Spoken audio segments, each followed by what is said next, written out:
Vítajte na poľskej riviére, konečne je to tu. Prvá jazda s Fabiou 4. generácie. Ako viete, auto je nové, väčšie, aerodynamickejšie, s aktívnou aerodynamikou. Jednoducho je to nová Fabia od gruntu. Je to československý fenomén a rovnako ako aj vy, a ja som zvedavý, ako bude jazdiť. Displejov viac ako dosť. Vybral som si litrovú verziu spomedzi tej širokej škály motorov. Ono to začína na atmosférickom MPI motore, potom je tu preplňovaný motor v dvoch výkonových verziách. Ja mám teraz tu 81 a manuál preto, lebo Fabča firemná má byť s manuálom, aj keď ja preferujem automaty v ostatnom čase.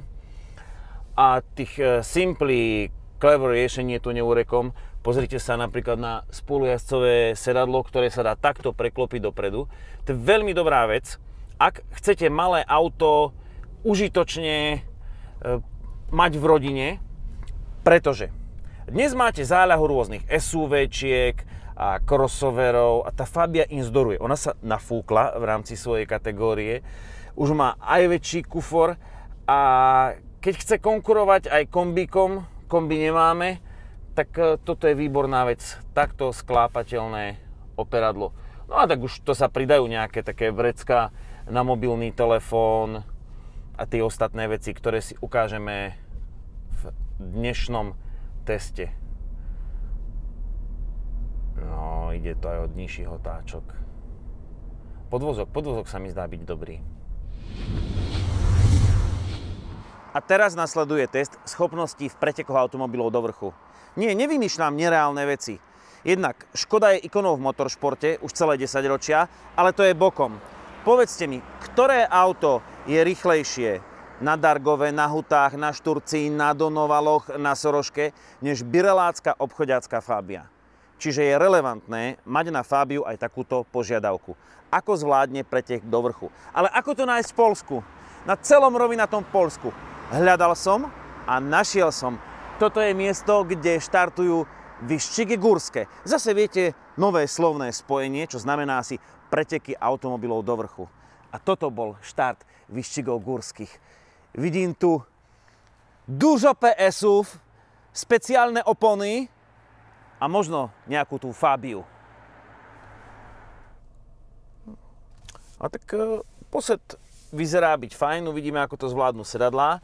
Ono páčilo sa mi vždy na Fabiách, že volant sa dá vytiahnuť takto dozadu, aj keď ten uhol je už asi strmší. A čo chcete od vášho služobného auta? Chcete, aby sa tie asistenčné systémy, ktoré vám pri nákupe dopriali, dali povypínať alebo aspoň čiastočne eliminovať. Pokiaľ ide o stabilizačný systém, tak môžem si vybrať TCS vypnuté. To znamená trakčný systém vypnutý, to je maximum, ale Fabia nám ponúka aj športový režim, ktorý mám zapnutý, tak dúfam, že ten štart bude výborný. A teraz asistenti, predsa keď budem to rezať na Šturci a tá pekne nastriekaná biela čiara ma nemôže teraz volant mi to vychytávať, tak takto zoberieme, že Lane Assist Off, ináč dobrá skratka, páči sa mi to. Side Assist Off, no kto by vás prebiehal, keď máte Fabiu? Rear Traffic Alert, tak to by som možno tuto si nechal zapnuté, pretože budem vycúvávať na hlavnú cestu a zíde sa to.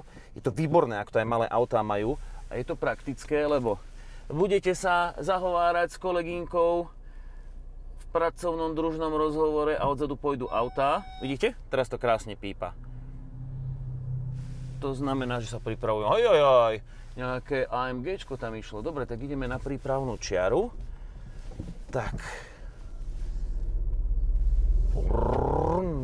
Tak toto je zatiaľ najsilnejšia trojvalcová motorizácia. Nad ňou je len 1.5 TSIčko. To je takéto riešenie pre všetkých pretekárov, obchodiákov. Tak ideme na prípravnú čiaru. Čo je dobré, mám manuálnu ručnú brzdu. Využijeme ju neskôr. Tak, zaradím prvý prevodový stupeň. Ručná hore. Limit otáčok, to je ako launch control. No, ale sa nadýchni moje. A teraz to dýcha celkom fajn. OK, pri tých 110 koňoch a 200 Nm by to malo mať po 10 sekúnd stovku, ale je tu skôr prvá zákruta, než 100 na tachometri. No, krútiaci moment by mohol byť viac než 200 Nm, ale však zase na litrový motor to ide krásne. Toto by žiadna predtým 1.2 haťapka nedala. Keď pozerám na tachometer, tak letíme. A to budú parádne brzdy, vidieť, ako sú to nájazdy, ale ja musím ostať vo svojom pruhu, lebo so služobnými autami sa jednoznačne preteká v premávke. A na takéto pretekanie vám 81 kW stačí. Jednoducho áno, potom príde to TSIčko, 1.5, to je paráda. Ale ja som si otestoval ten litrík s turbom a so 70 kW a musím povedať, že tých 81 sa oplatí. Jednak to má lepšiu spotrebu, nižšiu, zrejme vďaka prevodovke, lebo tu môžete mať 6-stupňový manuál, alebo už aj DSGčko. To pri tej 70 kW verzii nie je možné. A zdá sa mi, že táto prevodovka 6-stupňová je lepšia, čo sa týka kvality radenia a hlavne tu je cieľová čiara a ja tam dám 50, to znamená takú mestskú rýchlosť a vtedy kľudne to zoberie možno aj 4, neduní ten motor, ide to a zase ani 3 nie je nejak akože extra veľa, vtedy sa oprem o tých 200 Nm. Čiže vybral by som si z tých litrových motorov 81 kW verziu. Ale po mojej skúsenosti by som sa nebál obutia 16-palcového. Stačí to na kopce. Dobrý šofér to určite dá. No a teraz hamulec zrenčný. Ale takto super funguje na ručnej, musím povedať, tu stopka, takže zastavíme. To je presne miesto, kde sa otáčajú pretekárske autá, keď prejdú cieľom. A robia to, ako vidíte, na ručnej, tak som to musel urobiť aj ja. Takže za ručnú pri takejto nízkej rýchlosti 100 bodov, lebo v podstate ma ani nejaké SPčko nekorigovalo v takejto malej rýchlosti.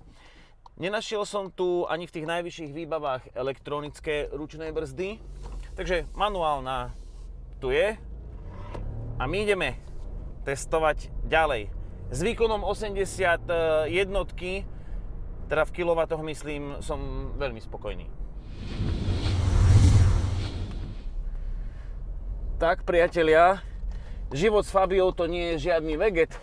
Ani keď robíte rozvoz pice v prímorskom stredisku. Fabia to je auto na ťažkú prácu. A rozvozárom by sa takáto kamera zišla. Pú, to je ono. Ale hlavne, keď prídeš a zaparkuješ a pustíš varungy, tak sú ledkové, lebo tie zadné svetlá sú teraz delené. Prvýkrát na Fabii, vyzerajú dobre, takže keď si rozvozár, tak si hrdý na svoju Fabiu. Prídeš ručná kmás, vypneš, lebo je tu aj keyless. No, musím povedať, že tie boxy vo dverách sú tak akurát na rozvozácky pudilár. Ale pozor, zastaneš, nehľadáš kľúče, iba cvak a ideš po zasielku.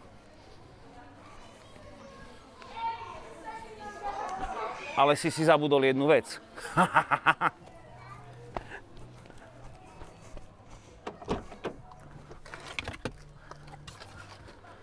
Toto tu doteraz nebolo. To je absolútna novinka. Časť Fabie berieš so sebou.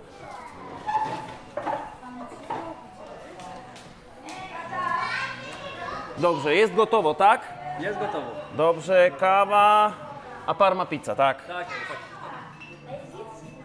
No, zásielka je čisto talianska, to by ste neverili, ale u nás robíme v Poľsku pizzu čisto zo surovín z Vloch, to znamená z Talianska. A som zvedavý, že ako bude vyriešený batožinový priestor. No to som si zastal ako rozvozár tradične, ale nie je to elektrické. Vidíš, ako to mám v oku. Toto pôjde so sebou, káva.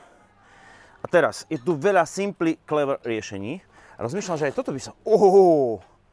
Pizza bratu. Ako Fabia je praktická. A toto. Chytíš zagumený taký vocásek, no ako by som to nazval. Zavrieš. Vidíš? Vidíš, ako to robí rozvozár, ako to položil? Tu.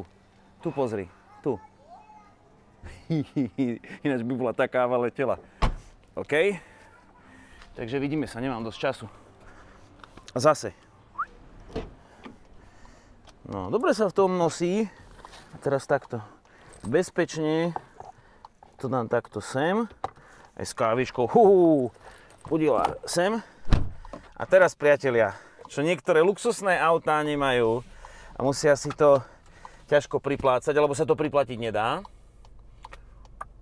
Apple CarPlay vzduchom. To znamená, môžem si dať mobil sem, ale ja už som mal spustenú navigáciu od pizzerie, čiže nič, nešťukám a idem a vypnem moje parádne varungy.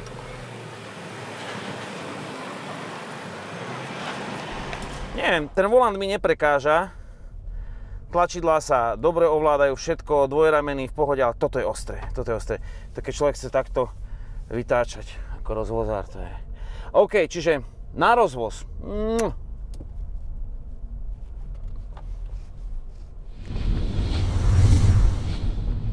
Podvozkovo, aj keby som zatvoril oči, viem, že sedím v Škodovke, že je to Fabia. To znamená, musím sa pozrieť na tachometer, aby som cítil, koľko idem. Jazdné vlastnosti sú neosobné, odfiltrované od šoféra, aj riadenie také elektronické. Ale táto minca má aj svoju druhú stranu, a to je komfort a tuhosť karosérie. Keby Francúz tu takto hopkal teraz na panelovej ceste tlmičmi, Fabia ide presvedčivo, je tuhá, ale aj napriek tomu si dovolím tvrdiť, že by som odporučil tieto 16-palcové kolesá. Včera som jazdil na 17-kách, ako uvidíte, ale 16-ky podľa mňa dobre vyzerajú a hlavne zvládajú takúto cestu. Ale mám ešte jednu, horšiu. Konkrétne túto som mal na mysli. Je to stará dláždená cesta a tá antivibračná ochrana Fabie je veľmi dobrá. Aj podvozok to zvláda. Naozaj výborné. Lebo Fabia je auto do koča aj do voza, na cestu aj do lesa. Aj na takúto cestu. Nie je to len pre tých, ktorí sa pretekajú s navigáciou a chodia rozkladať tovar. Podľa mňa cítiť inovácie v tých tlmičoch. Fabia má vylepšené tlmiče, aj keď ich tá hlavná vlastnosť sa asi prejaví, keď sa vytiahnu. A nakoľko? Čo je najlepšie terénne auto? Fabia, tak si môžem dovoliť prejsť túto cestu. Ona spája tieto dve miesta, no dúfam, že to pôjde, ale najskôr si skúsim, že čo ten piesok poľský robí, koľko to sa dá, a tak to by mohlo ísť. Čiže taký vstupný test Fabie v krížení náprav. To má takú trakčnú kontrolu. Ideme ďalej. To vyzerá byť dobre, keď aj tomu pridám, tak sa príliš nepodhrabujem a podvozok to má vysoký. Držím, hybnosť, idem, zatiaľ to funguje. OK, tak je čas ukázať si interiér. A to mi tu budú pískať veci. Tak sa pozrime na konzolu okolo radiacej páky. Tu si vypnem parkovacie senzory, tu je parkovací asistent, pretože už aj ten má Fabia. Ona má množstvo nových prvkov a páči sa mi aj ako sú tie prepínače jednoducho umiestnené.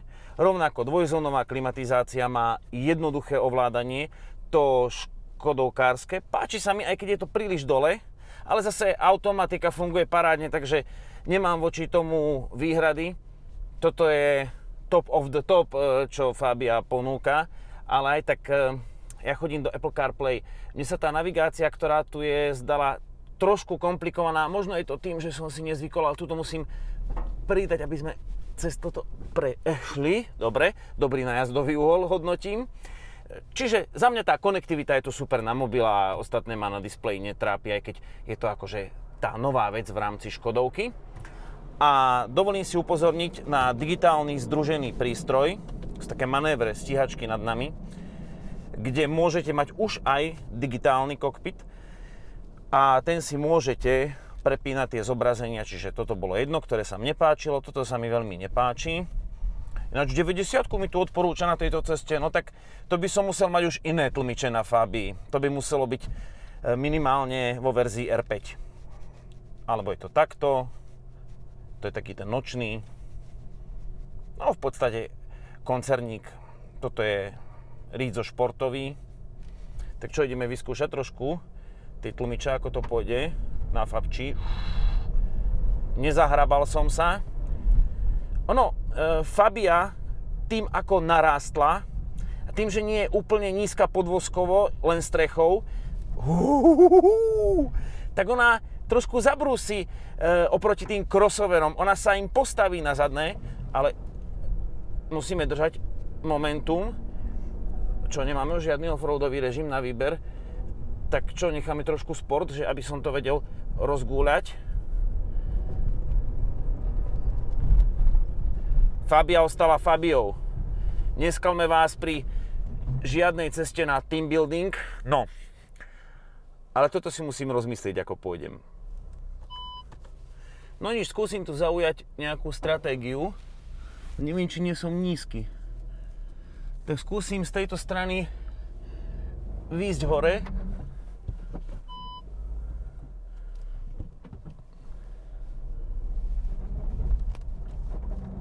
Ale dobre, toto Fabča dáva.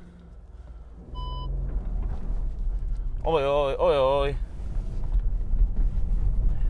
Ale tak toto bude oriešok. Toto bude oriešok. Je to tu také vyjarčené. Možno, že DSGčka by bola dobrá, aby sme to netrápili. Jo, a už to pekne svieti v lese. Lebo mám full LED svetlá. No, že toto čo, nechytím tu podvozok, tak skúsime, Fabčo. No.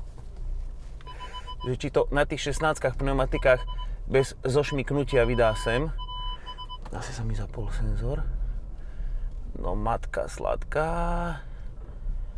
Ale Fabia jest Fabia, jej trakčný systém sa mi páči. To ani len trošičku nezaváhalo. Ani len trošičku. Tak aj táto skúška terénna bola splnená. Veľa hodín môžeme ísť na hotel ešte trošku spotrebu otestovať. Vybehol som aj na cesty takého diaľničného typu a musím uznať, aerodynamika je vycipkaná. Ani okolo spätných zrkadiel nepočujem nejaký extra šum, aj keď nešiel som extra rýchlo. Na 6 pri 90 okolo 2000 otáčok. Tu dáva detaily ako gumička na ceruzku. Toto navrhuje niekto, kto žije v aute každodenne. Napríklad tu je držiak na kartu. Nevidno ju zvon, bum, idem tankovať. A keď si sem dám telefón na nabíjanie, čo som ukazoval, tak ešte stále je tá priehradka voľná. Za tieto praktické detaily musím Fabiu pochváliť. Ešte uvidím, ako bude v spotrebe na konci. Tak čo, ideme na tej 6, tomu fúknu trošičku. No, 81 kW ide dobre. Pozrite, 120 za chvíľu a 2500 otáčok. Pomaly, ale isto sa končí moje poľské jazdenie s Fabiou 4. generácie. Aj som si spotrebu vynuloval 5,3. Zdá sa, že tá 81 kW litrová verzia bude aj najúspornejšia s manuálnou prevodovkou. No a čo povedať k Fabii? To medzigeneračné zlepšenie v asistenčných systémoch, vo výbave, v dizajne je viac menej očakávané a štandardné. Je to vždy také doťahovanie sa na konkurenciu, potom nejaký detaily, v ktorom sa predbehneme, ale ak niečím vyniká Fabia, tak sú to praktické detaily, to simply clever, to je vysoko nad konkurenciou. Tiež sa mi páči, aká je tuhá a ako je aerodynamicky odhlučnená. Čo sa týka tej takej mäkkosti, nie je to ešte úplne to, čo by som ja možno od auta chcel. Je tu náznak látky, ja to aj chápem, musí to zapadnúť do nejakej filozofie. Sú tu kruhové výduchy, ventilácie, čiže je tam snaha o nejakú extravaganciu, ale zase na druhej strane je to stará dobrá Fabia, ktorá môže byť aj samochodom firemným. No akurát do tejto premávky a možno aj k takejto výbave by som si zobral automatickú DSG prevodovku. Má síce ona taký divný štart-stop, ale stláčať to sprzingło, teda spojku, to je naozaj dosť. A inak my máme veľa poľských fanúšikov, na Rally Žešov sme ich stretli. Sledujete nás a ja nejak tú poľštinu tak trošku nasávam jemne. A veru, urobili sme aj recenziu pre poľských fanúšikov, aj pre vás na sociálnych sieťach. A ak ste to nevideli na Instagrame, na Facebooku, tak ten záver si dajme nejaké to moje pozorovanie k slabšej verzii 1.0 TSI w polskim języku. Pozdrawiam z Polski. Jestem w Polsce. Pogoda nieładna, ale samochód bardzo fajny. Proszę, możecie zobaczyć. Nowa Skoda Fabia 4. generacji w koloru niebieskim. Światła full LED. Felgi 17-palcowe, aerodynamiczne. No bardzo ładnie. Otwieranie praktyczne, ale nie ma zdwigania plynowego. Tylko manualne. A silnik nieduży, tylko tricylindrowy. Turboladowanie, niedużo PS-ów. 80 kW, 95 PS-ów, a moment obrotowy 175. 380 litrów. Golf 4. generacji niemal tyle, a Simply Clever. 4. Fabia wygląda duża, bo duża jest. Nie tylko wisia, jest niższa, dach jest niższy, ale wygląda ślicznie. Design fajnowy. A do chujowej pogody bardzo praktyczna parasolka. Jestem zadowolony. Fajnie jest, nie? O, drzwi są plastikowe, nieduży bagażnik, ale robustne. Fotele czarne, niesportowe, ale trzymanie boczne bardzo ładne. Kierownica nowa dla Skody, ale nieperforowana skóra. Hamulec ręczny, skóra i przeszywanie. Skrzynia biegów. W tej to motoryzacji tylko 5 biegów, a nie ma automatycznej skrzyni biegów. Jak może Państwo zobaczyć, różnica to jest wielka z przeszłą generacją, tylko co się interieru tyka. Ale jak to jest z motorem? Słuchajem, nieduża różnica. Jestem kierowcą na polskiej drodze. Nie jest ładna i to tradycyjna polska droga, ale Fabia jedzie ślicznie, bardzo ładnie. A koniec wioski, wciśnąłem pedał gazu aż do deski. W silniku się nic nie dzieje, tylko 3000 obrotów, a jedzie, ale problem jest w moduse. Wybrałem sport, wciśnąłem pedał gazu aż do deski i jedziemy, malina, jedziemy. Samochód firmowy, paliwo firmowe. Dedykacja dla Skody. Dziękujemy bardzo.